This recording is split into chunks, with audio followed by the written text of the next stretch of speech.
ലോക്സഭാ തെരഞ്ഞെടുപ്പിന്റെ 5ാം ഘട്ട വോട്ടെടുപ്പിലും പോളിംഗ് ശതമാനം ഉയരാത്തതിൽ ആശങ്കയിലായി ബിജെപി. തെരഞ്ഞെടുപ്പ് കമ്മീഷൻ ഒടുവിൽ പുറത്തുവിട്ട കണക്കുകൾ അനുസരിച്ച് 57.92% പോളിംഗാണ് രേഖപ്പെടുത്തിയത്. ഏറ്റവും കൂടുതൽ പോളിംഗ് പശ്ചിമ ബംഗാളിലും കുറവ് മഹാരാഷ്ട്രയിലുമാണ്.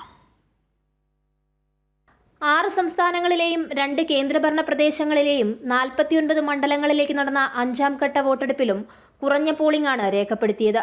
73% രേഖപ്പെടുത്തിയ പശ്ചിമ ബംഗാളാണ് പോളിംഗ് ശതമാനത്തിൽ മുന്നിൽ.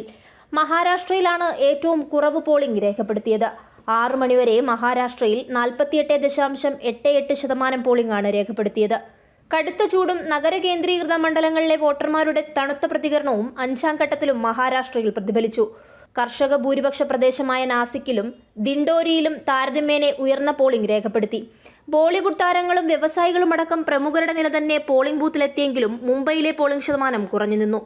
ഏറ്റവും കൂടുതൽ സീറ്റുകളിലേക്ക് പോളിംഗ് നടന്ന ഉത്തർപ്രദേശിലും പോളിംഗ് ശതമാനം വേണ്ടത്ര ഉയർന്നില്ല. 57% മാത്രമാണ് ഇവിടെയും പോളിംഗ് നടന്നത്. കേന്ദ്രമന്ത്രിമാരായ സ്മൃതി ഇറാനിയും രാജ്നാഥ് സിംഗും മത്സരിച്ച മണ്ഡലങ്ങളായ അമേഠിയിലും ലക്നൌവിലും 54, 52 എന്നിങ്ങനെയായിരുന്നു പോളിംഗ് ശതമാനം. രാഹുൽ ഗാന്ധിയുടെ മണ്ഡലമായ റായ്ബറേലിയിൽ 57 എന്ന നിലയിൽ പോളിംഗ് നില ഇടിഞ്ഞു. രാമക്ഷേത്രം യാഥാർത്ഥ്യമായതിന്റെ ആവേശം പക്ഷേ അയോധ്യയിലെ ബൂത്തുകളിൽ കണ്ടില്ല. ഇത്തവണയും പോളിംഗ് ശതമാനം കുറഞ്ഞതോടെ ബിജെപിയിലെ ആശങ്ക തുടരുകയാണ്. കൈരളി ന്യൂസ്, ദില്ലി.